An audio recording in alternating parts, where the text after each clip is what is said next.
Hello everyone, स्वागत है आपका मेरे चैनल एडिटोरियल रीडर में। अगर आप मेरे चैनल में नए हो तो प्लीज़ मेरे चैनल को सब्सक्राइब जरूर करें। चलिए स्टार्ट करते हैं आज का वोकैब। सबसे पहली वोकैब है ब्रीचिंग। ब्रीचिंग ब्रीचिंग मीन्स होता है, एक वर्ब है जिसका मीन्स होता है to break a law, rule या एग्रीमेंट। कोई रूल या लॉ या एग्रीमेंट आपने उसको ब्रेक किया है, उल्लंघन किया उसको, उसी को ब्रीच बोलते हैं। नेक्स्ट है हिंटरलैंड। हिंटरलैंड एक नाउन है, इसका मतलब होता है the remote areas of country away from the coast.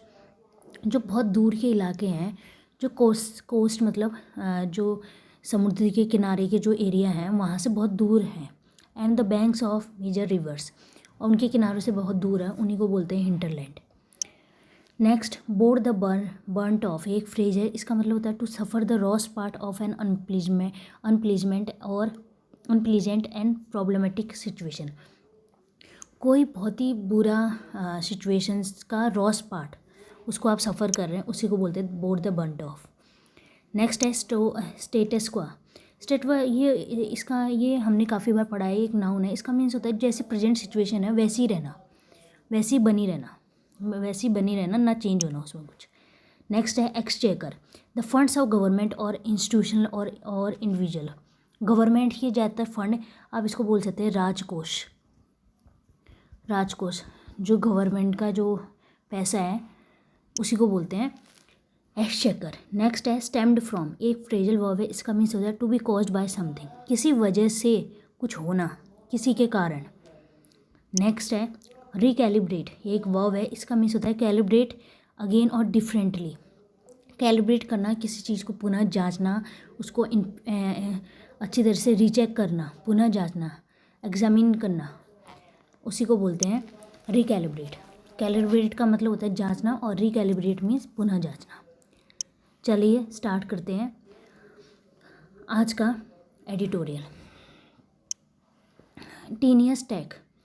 टीनियस मतलब होता है वीक।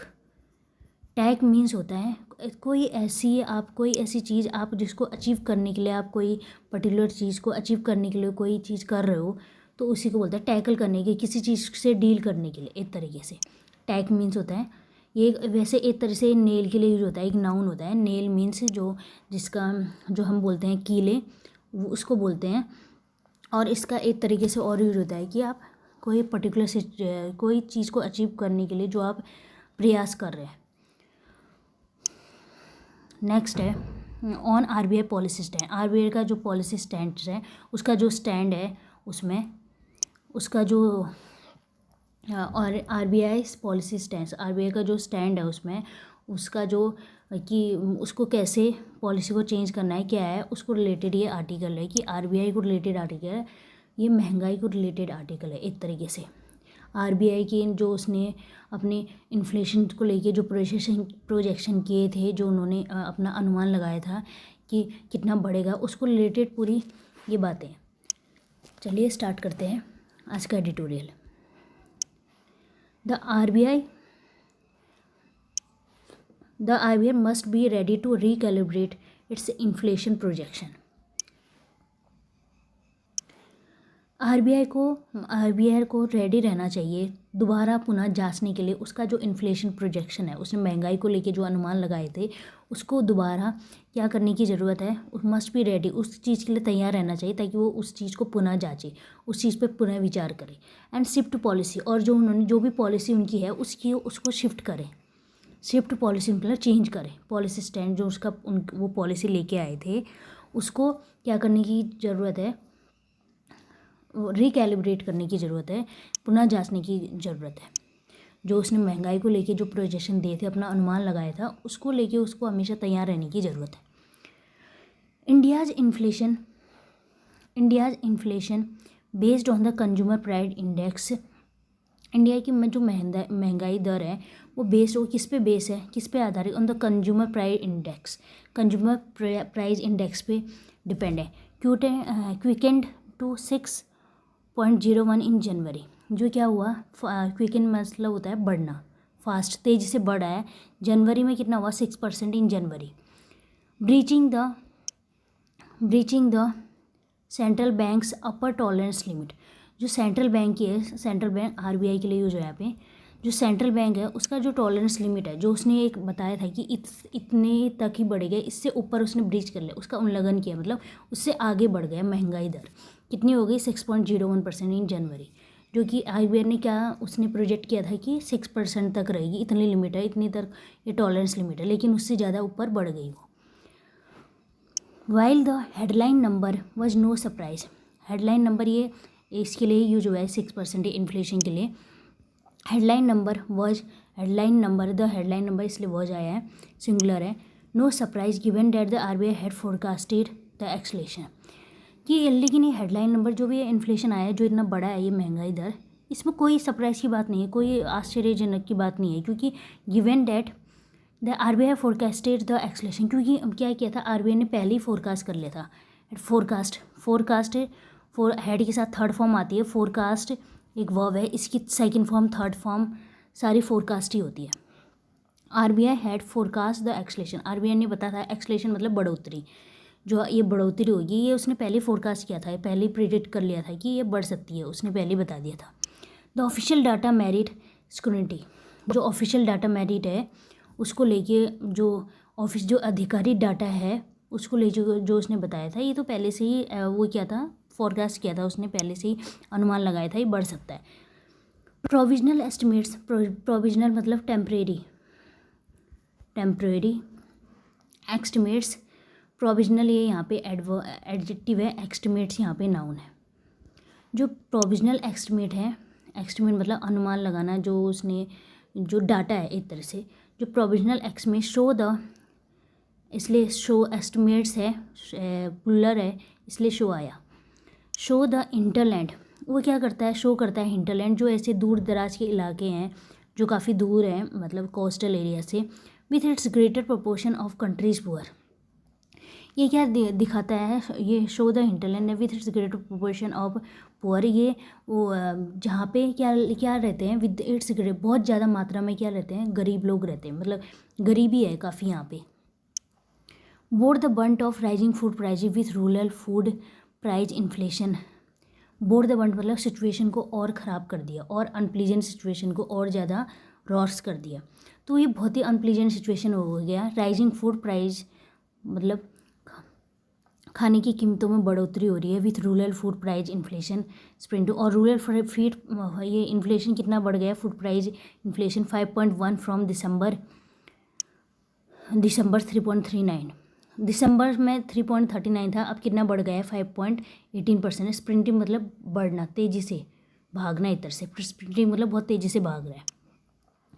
तो यहाँ पे जो प्रोविजनल एस्टिमेट, ये प्रोविजनल एस्टिमेट मीन्स जो टेम्परेरी एस्टिमेट है वो क्या करते हैं, शो करते हैं द इंटरलैंड, जो बहुत दूर दराज के इलाके हैं जहाँ पे बहुत ज़्यादा ग्रेटर प्रोपोर्शन ऑफ कंट्रीज, जहाँ तक बहुत गरीबी है, जहाँ तक गरीब लोग रहते हैं। Bore the brunt of rise, वो क्या कर रहे हैं, उनको सहना पड़ रहा है ये सब चीज़ें, ऑफ राइजिंग फूड प्राइजेस, इनको ये सब सहना पड़ा है, जो अनप्लीजेंट सिचुएशन बोल सकते हैं, जो कोई ऐसी प्रॉब्लम है जो और ज़्यादा ख़राब हो गई, क्योंकि एक तो गरीब है और ज़्यादा इसमें क्या हो गया, महंगाई और बढ़ गई है, खाने की कीमतों में बढ़ोतरी हो गई है, और विथ रूरल फूड प्राइस किसके साथ, क्योंकि इन्फ्लेशन फूड प्राइस इन्फ्लेशन कितना बढ़ चुका है 5.18 फ्रॉम दिसंबर से 3, दिसंबर में तो 3.39 था, अब कितना हो चुका है 5.18।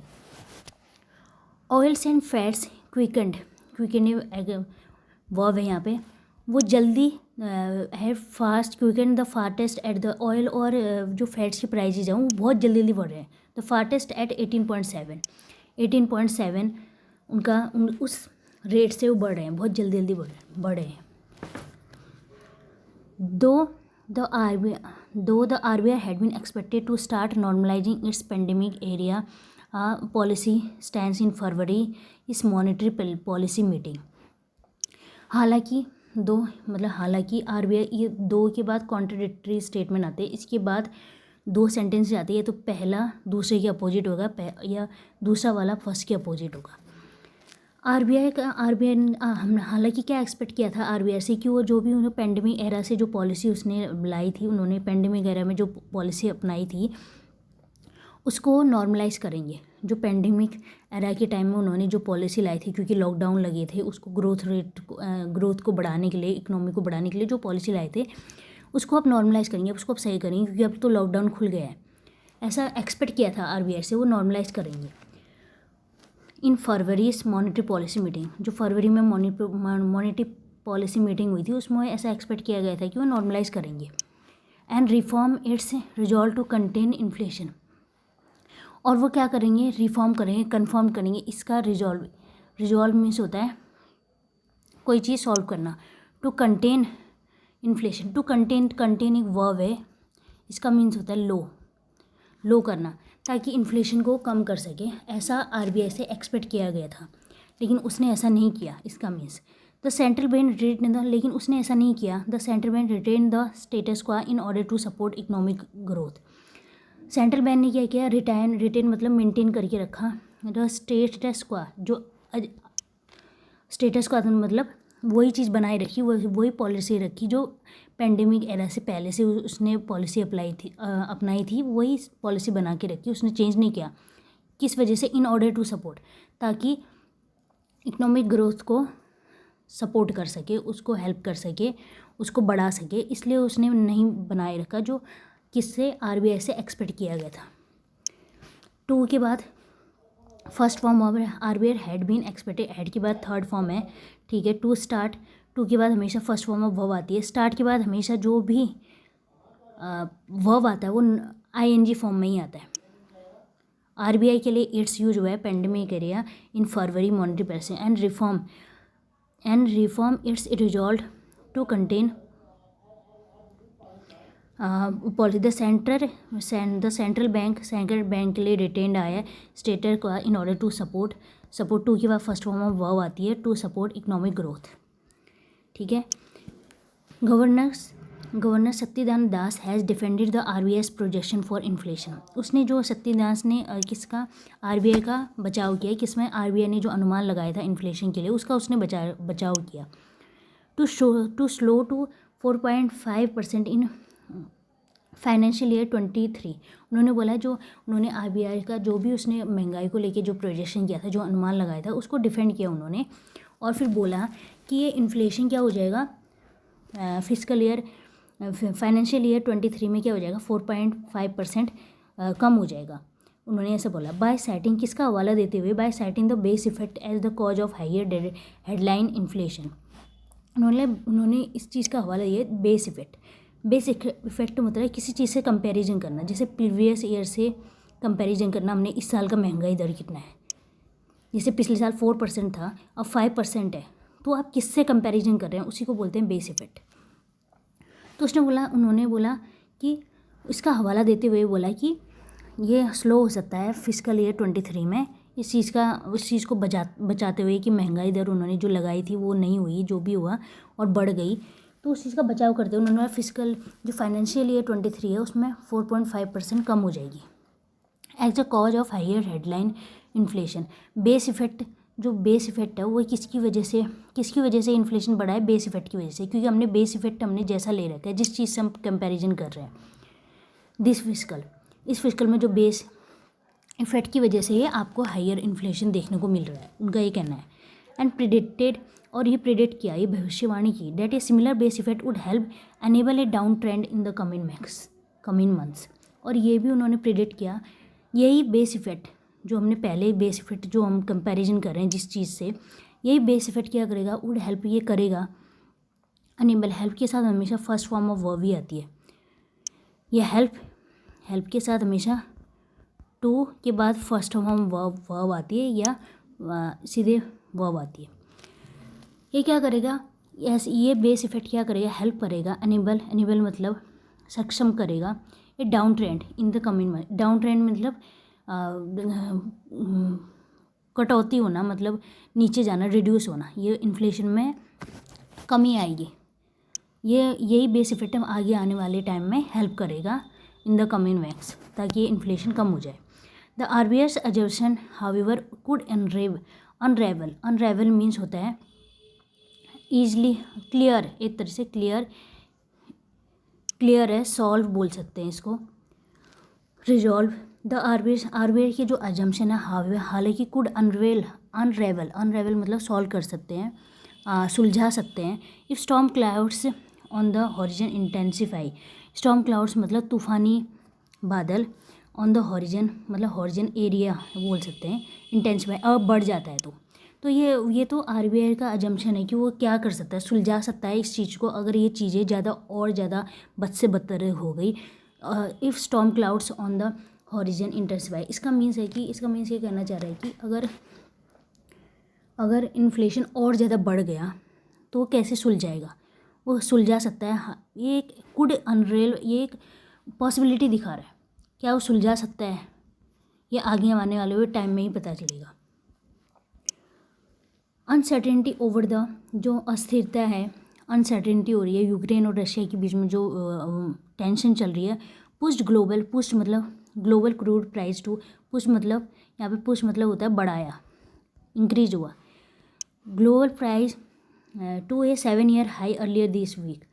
जो रशिया और यूक्रेन के बीच में जो टेंशन चल रही है उसने क्या किया, ग्लोबल क्रूड ऑयल की प्राइसेस को बढ़ा दिया। कितने, 7 सालों में पहली बार इतना ऊपर तक पहुंचा, इतनी इसके ग्लोबल क्रूड प्राइसेस इतने ज़्यादा बढ़े। जनवरी inflation,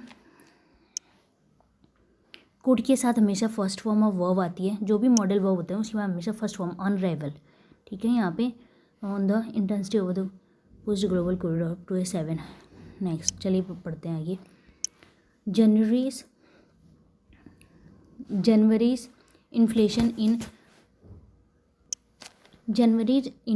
in transport and communication. जनवरी की जो महंगाई है ट्रांसपोर्ट और कम्युनिकेशन में, जो क्या दिखाती है, विच इसके लिए यूज होता है, विच रिफ्लेक्ट्स रिटेल फ्यूल प्राइस। जो रिटेल फ्यूल प्राइजेज हैं, ऑयल है, ये सब चीज़ें हैं, उनका क्या करती है, उनके प्राइजेस को दर्शाती है। Slowed A might from December, तो ये क्या है, थोड़ा सा कम हुई है, माइट मतलब थोड़ा सा कम, थोड़ी मात्रा, स्लोड मतलब कम हुई है, स्लो हुई है, माइट फ्रॉम दिसंबर से थोड़ा सा कमी आई है इसमें, किसमें, ट्रांसपोर्ट और कम्युनिकेशन की चीज़ों में, उनके प्राइजेस में थोड़ी कमी आई है। बट वह स्टिल एट, लेकिन अभी वो कितना है, 9.36, मतलब इतना भी कमी नहीं आई है, लेकिन थोड़ी बहुत थोड़ी मात्रा, माइट मतलब बहुत थोड़ी मात्रा में कमी आई है। बट वह स्टिल, बट कितने हैं, 9.36। अब ये जनवरी से इन्फ्लेशन के लिए ये रिफ्लेक्ट्स आया है, सिंगुलर है, ठीक है। ट्रांसपोर्ट एंड कम्युनिकेशंस, जनवरी में transport which reflects January inflation which reflects retail fuel prices. Pump prices have stayed step, pump price मतलब जिसमें हम कोई भी ऐसी जिसमें हम जो पेट्रोल और डीजल है जो भी है, जिसको हम पब्लिक को जिस प्राइस में बेचते हैं उसको बोलते हैं pump price. Pump price have stayed, have के साथ हमेशा थर्ड फॉर्म आती है, हैव स्टेड स्टैटिक। स्टैटिक मतलब स्थिर है, कांस्टेंट है, ये तो स्थिर है, फॉर ए वाइल, अभी के लिए। पंप प्राइजेस को अभी के लिए स्थिर है। ये likely effect of the poll season, क्योंकि चुनाव का सीजन चल रहा है ना, क्या पता इसकी वजह से ये अभी के लिए स्थिर है, आगे आने वाले में चेंज हो सकते हैं। The centre may soon have to allow, centre क्या कर सकता है, मे सून, मे के लिए हैव आया यहाँ पे, मे सून हैव क्या कर सकता है, have to allow oil marketers to pass on the global price increase to consumers. Centre क्या कर सकता है आने वाले टाइम में, इससे ये पोल सीजन के बाद क्या कर सकता है कि अलाउ करे ऑयल मार्केटर्स को। The centre may soon have to allow oil marketers to pass on the global price increase to consumers. Centre क्या कर सकता है, गवर्नमेंट क्या कर सकती है कि वो अलाउ कर सकती है ऑयल मार्केटर्स को, मतलब ऑयल कंपनीज़ को, to pass on the global price increase, मतलब ग्लोबली जो प्राइस बढ़ा है, जैसे ऑयल वो कंपनीज़ खरीदती हैं बाहर से, बढ़ चुके हैं उनके रेट, तो क्या करेगी, कैसे अपना प्रॉफिट कमाएगी, ताकि वो कंज्यूमर्स पे डालेगी, उनको थोड़े और रेट पे देगी, कंज्यूमर्स पे डालेगी, which could spur inflation further है, जिसकी वजह से क्या होगा, इन्फ्लेशन और बढ़ेगा, महंगाई और बढ़ेगी।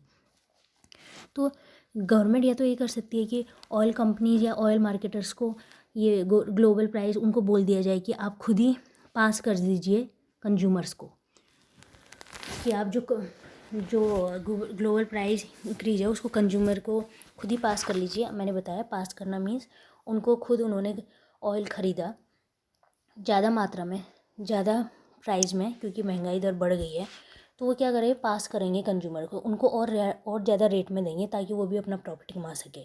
तो इससे क्या होगा, महंगाई बढ़ेगी। तो ये तो सेंटर ये कर सकता है। और कट एक्साइज, या तो ये कर सकता है कि कट एक्साइज ड्यूटी को कट कर सकता है, मतलब जो बाहर से जो भी ऑयल, क्रूड ऑयल जो आता है उस पर जो टैक्स लगता है उसको कट कर सकता है। उस पर जो गवर्नमेंट टैक्स लगाती है उसको कट कर सकता है, उसको कम कर सकता है। उसकी वजह से अगर वो कट करेगा तो क्या होता है, resulting in lower revenue of the exchequer. तो राजकोष में क्या आएगी, रेवेन्यू, उनका जो रेवेन्यू है गवर्नमेंट का वो कम होगा, उनको उतना ज़्यादा पैसा नहीं आएगा अगर वो एक्साइज ड्यूटी थोड़ी कम कर देंगी तो। ऐड टू द मिक्स, इसको इसी के आगे जोड़ते हुए, the uneven economy recovery from the pandemic. Uneven मतलब अस्थिर, इरेगुलर इकोनॉमिक रिकवरी हुई है जब से पेंडेमिक आया है। And the outlook gets even more cloudy. और जो इसका आउटलुक मीन्स होता है पॉइंट ऑफ व्यू, नज़रिया। ये पॉइंट ऑफ व्यू, ये दूर का नज़रिया जो हम सोच रहे हैं वो और क्लाउडी हो सकता है आने वाले टाइम पे। क्लाउडी मीन्स और ज़्यादा इन्फ्लेशन बढ़ सकता है, और ज़्यादा क्लाउडी मतलब और ज़्यादा सिचुएशन थोड़ी और ज़्यादा बुरी हो सकती है, और ज़्यादा इन्फ्लेशन बढ़ सकता है, और लोगों के ऊपर महंगाई का और ज़्यादा बढ़ सकती है। लोगों को ये सब चीज़ें फिर फेस करनी पड़ेंगी। IHS Markit's monthly survey of purchasing managers. IHS Markit's monthly survey जो करती है परचेजिंग मैनेजर, वो क्या दिखाता है, सोच दिखाता है। मंथली सर्वे के लिए यूज हुआ है सोच। डेट दो manufacturing output and new order expanded last week. Manufacture मतलब बढ़ रहा है और नए नए ऑर्डर्स भी आ रहे हैं, वो लास्ट मंथ बढ़ा है, एक्सपेंड मतलब बढ़ा है। एक्सपेंडेड लास्ट मंथ, ये दो आ रहे हैं तो कॉन्ट्राडिक्टरी स्टेटमेंट आएंगे, इसका मतलब इसके बाद जो स्टेटमेंट आएगा उसका अपोजिट आएगा।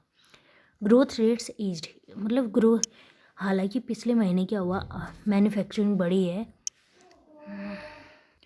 Growth rates eased, growth rate में कमी आई है तब भी। तो मैंने क्या बताया था, दो के बाद दो कॉन्ट्राडिक्टरी स्टेटमेंट बनाता है, जो दो के पहले जो दो स्टेटमेंट आएंगे यहाँ पे, ये यहाँ पे जो पहला स्टेटमेंट है वो क्या है, वो जो भी होगा उसके अपोजिट जो दूसरा स्टेटमेंट होगा, इसके साथ हमेशा ये कॉमा लगाते हैं, दो के बाद या कॉमा आता है या यट आता है, ऑल्दो या दो के बाद ये यहाँ पे कॉमा आया या यट होता। तो इसका मीन्स है कि ग्रोथ रेट में तब भी कमी आई, ग्रोथ रेट बढ़ी नहीं है। हालांकि पिछले महीने मैन्युफैक्चरिंग बढ़ी है, नए नए ऑर्डर्स एक्सपेंड हुए लास्ट मंथ, लेकिन ग्रोथ रेट में तब भी कमी आई। अनसर्टेनिटी अराउंड ग्रोथ के नज़रिए से देखें तो अनसर्टेनिटी है, अस्थिरता है। स्टेम्ड फ्रॉम किसकी वजह से है, स्टेम्ड किसी की वजह से, स्टेम्ड फ्रॉम कंसर्न्स, कॉज्ड बोलते हैं ना, कॉज्ड बाय समथिंग। कंसर्न जो चिंताएं हैं, अबाउट किसको रिलेटेड, अबाउट इन्फ्लेशनरी, जो महंगाई को लेके जो इन्फ्लेशनरी प्रेशर है उसको रिलेटेड जो चिंताएं हैं उसको लेके ग्रोथ रेट में क्या आई है, अनसर्टेनिटी आई है। The RBI's January survey, RBI का जो जनवरी सर्वे है वो शोज करता है, ये पूरा एक नाउन है, इसके लिए शोज आया है सिंगुलर। जनवरी सर्वे है, उसने वो क्या दिखाता है, शो करता है, household expect inflation at 10.7 a year ahead. Household जो लोग हैं, जो परिवार हैं, वो क्या देखते हैं, एक्सपेक्ट कर रहे हैं कि अगले साल 10.7% ग्रोथ रेट होगी, इन्फ्लेशन होगी, महंगाई दर होगी इतनी। दो this is a comforting decline from 12.6 seen in नवंबर। लेकिन कंफर्टिंग डिक्लाइन मतलब काफ़ी आरामदायक डिक्लाइन है, डिक्लाइन मतलब कमी आना, जो 10.7 अगले साल के लिए एक्सपेक्ट किया है, जो हाउस होल्ड एक्सपेक्ट कर रहे हैं। RBI के सर्वे में बताया कि हाउस होल्ड ऐसे एक्सपेक्ट कर रहे हैं, लोग ऐसे एक्सपेक्ट कर रहे हैं कि इन्फ्लेशन 10.7 तक आएगी अगले साल। हालांकि ये तो कंफर्टिंग डिक्लाइन है, मतलब काफ़ी सही डिक्लाइन है, थोड़ा कमी आई है इसमें इन्फ्लेशन में फ्रॉम द 12.6 सीन इन नवंबर, जो 12.6 नवंबर में हमने देखी थी उससे तो थोड़ी कमी है इस इन्फ्लेशन में जो एक्सपेक्ट कर रहे हैं लोग। द सिग्निफिकेंट गैप, दो के बाद दो स्टेटमेंट आते हैं, कॉन्ट्राडिक्टरी होते हैं, अपोजिट एक दूसरे के। द सिग्निफिकेंट मतलब थोड़ी बहुत कमी, सिग्निफिकेंट मतलब बहुत बोल सकते हैं, बहुत सिग्निफिकेंट, यहाँ पे क्या है, एडजेक्टिव और ये नाउन है। Significant gap between the RBI projection, जो बहुत कम गैप है, जिसमें अंतर है आरबीआई की प्रोजेक्शन, आरबीआई के जो अनुमान लगाया है उसने इन्फ्लेशन को लेके, and house hold views suggest, और हाउस होल्ड और लोगों की जो व्यू है, उनका नज़रिया है, उन दोनों में क्या, उन्होंने जो अनुमान लगाया है महंगाई को लेके, उसमें काफ़ी गैप है। वो क्या सजेस्ट करता है, द सिग्निफिकेंट गैप के लिए सजेस्ट आया, यहाँ पे सिंगुलर है इसलिए सजेस्ट। कंज्यूमर्स परसेप्शन और price gains are markedly higher, consumers जो उपभोक्ता हैं उनके परसेप्शन, उनकी धारणाएं, ये धारणाएं हैं कि of price gains are markedly, ये जो प्राइस गेन है जो बढ़ रही है, प्राइस गेन मतलब प्राइस हाई हो रहे हैं, आर मार्केटली, मार्केटली मतलब चिन्हित, एक तरह से चिन्हित करना, वो बहुत ज़्यादा होंगे, बहुत ज़्यादा बढ़ेंगे। एंड कुड लाइकली कंस्ट्रेन दियस पे, कंस्ट्रेन मतलब होता है लिमिट, और वो ये हो सकता है कि क्या करेंगे, अपने जो भी स्पेंडिंग है, उनके खर्चे हैं, उनको कंस्ट्रेन करें, लिमिट करें, उनको कम करें। तो ये ऐसा बताया जा रहा है इसमें। दिस इज अनडिजायरेबल, ये अनडिजायरेबल है मतलब अनिच्छुक है, ये जब जो महंगाई बढ़ रही है, ये सब चीज़ें अनिच्छुक है लोगों के द्वारा भी, लोग भी सोच रहे हैं कि ये तो अनडिजायरेबल है। As the NSO advanced estimates of GDP growth for the current fiscal, this is undesirable, ये अनडिजायरेबल है। As the NSO advance estimate of GDP growth for a current fiscal show private consumption expenditure still lagging behind the pre pandemic level of F20। NSO की जो advance जो उसने अनुमान लगाया NSO ने of GDP growth को लेके, इस करंट फिस्कल ईयर को लेके, वो क्या दिखाता है, एनएसओ एडवांस एस्टिमेट्स के लिए आया है शो, तो एस्टिमेट्स प्लूरल है इसलिए शो आया यहाँ पे, नहीं तो शो जाता। The NSO advance estimate show private consumption, private जो निजी उपभोग है उसमें जो एक्सपेंडिचर है वो still lagging behind the pre pandemic level of fiscal year 2020, जो प्री पेंडेमिक से पहले जो प्राइवेट कंजप्शन था उससे भी पीछे है अभी, तो उससे भी, उसमें भी कमी आई। उससे पहले जितना था जो ग्रोथ रेट थी, वो क्या करता है, वो अभी भी क्या है, जो प्राइवेट कंजप्शन वो अभी भी निजी कंजप्शन है और निजी उपभोग है वो अभी भी कम है, उससे काफ़ी पीछे है। चलो पेंडेमिक में तो काफ़ी लॉकडाउन आए थे, इस वजह से कंजप्शन काफ़ी कम हुआ, लेकिन जो उससे पहले जो प्राइवेट कंजप्शन था वो अभी भी इस टाइम वो उससे भी पीछे है इस टाइम पे। Any worsening in on this front मतलब इस मोर्चे पे, एनी वर्सनिंग मतलब और ख़राब स्थिति और ख़राब होना, any worsening in this front could challenge the, अगर इस चीज़ में और ज़्यादा ये चीज़ें और ज़्यादा प्रॉब्लम बढ़ती है और ज़्यादा ख़राब होती हैं इस फ्रंट में, could challenge the RBI's objective of holding interest rates, holding down मतलब कोई चीज़ लो करना कोई चीज़ होल्डिंग मतलब लो करना, इंटरेस्ट रेट जो उसने आरबीआई ने, ये क्या कर सकती है, जो ये अगर इस चीज़ में अभी और कोई और महंगाई बढ़ती है और चीज़ें ख़राब आती है, क्या उसको क्या चैलेंज कर सकती है, कि इसको आरबीआई के जो ऑब्जेक्टिव है, उसका जो लक्ष्य है, उसका जो गोल है, holding down interest rate to support growth rate, holding down मतलब जो उन्होंने इंटरेस्ट रेट्स कम किया था, उस किस चीज़ की वजह से कम किया था, ताकि वो ग्रोथ वो सपोर्ट, ताकि ग्रोथ कर सके, इकोनॉमी हमारी ग्रोथ कर सके, वो क्या कर सकता है, चैलेंज कर सकता है अगर और इन्फ्लेशन बढ़ता है तो। With governor Das exacting that price stability remains the prime focus, governor Das ने क्या कहा, एग्जैक्टिंग मतलब मजबूती से कहा, बहुत कॉन्फिडेंटली कहना कोई चीज़, बहुत ही मजबूती से कहा, that price stability remains the prime focus, price stability में मतलब प्राइस को बिल्कुल बरकरार मेंटेन रखना, वो हमारा प्राइम फोकस है, पहला फोकस है। The RBI must be ready to rapidly recalibrate its inflation projection. तो यहाँ पे जो ये एडिटोरियल है, ये क्या कर रहा है, आरबीआई को हमेशा तैयार रहने की ज़रूरत है, ताकि वो रिकैलिब्रेट कर सके जो उसने प्रोजेक्शन लगाए थे, जो उसकी पॉलिसी है उसको रिलेटेड, उसको रिकैलिब्रेट होना चाहिए, मतलब उसको पुनः जांचने के लिए हमेशा तैयार होना चाहिए। एंड शिफ्ट पॉलिसी स्टैंड, और जो उसने पॉलिसी लेके आए थे वो, कि वो रेट को बनाए रखेंगे, जो रेपो रेट ये थे उन्होंने कम नहीं किए थे, बनाए रखे थे जो प्री पेंडेमिक से पहले थे, और इस टाइम भी वैसे ही बनाए रखे, उस पर कोई चेंज नहीं किया। तो उसके लिए हमेशा रेडी रहना चाहिए कि जो अपनी पॉलिसी को चेंज करे टू मैच इट्स मैंडेट, ताकि वो मैच इसकी रिक्वायरमेंट को मैच करे। मैंडेट मतलब रिक्वायरमेंट, इसकी रिक्वायरमेंट को मैच करे, जो मतलब जो ज़रूरत होगी उसके हिसाब से वो अपनी पॉलिसी को चेंज करे। और रिस्क हर्टिंग इट्स विलेज, अगर वो ऐसा नहीं करती हैं और कोई रिस्क क्या करेगा, उसको उसकी क्रेडिट, उसकी विश्वसनीयता को क्या करेगा, हर्ट करेगा। तो इसलिए ये एडिटोरियल बोलना चाह रहा है कि आप जो भी आपने प्रोजेक्शन लगाए थे, जो आपने महंगाई को लेके जो बात कही थी, जो पॉलिसी बनाई थी, उसको हमें चेंज करने के लिए अपनी रिक्वायरमेंट के हिसाब से उसको मैच करने के लिए आप रेडी रहे उसको चेंज करने के लिए, उसको पुनः जांचने के लिए, उसका पुनः रिव्यू करने के लिए। आप नहीं तो क्या होता है, ये इसकी आरबीआई की क्रेडिबिलिटी को हर्ट करेगा। तो ये था आज का एडिटोरियल। अगर आपको एडिटोरियल अच्छा लगा तो प्लीज़ कमेंट में ज़रूर बताइए, और जितने भी ये वो कहे हुए सारे कमेंट्स में लिखे। Thank you so much.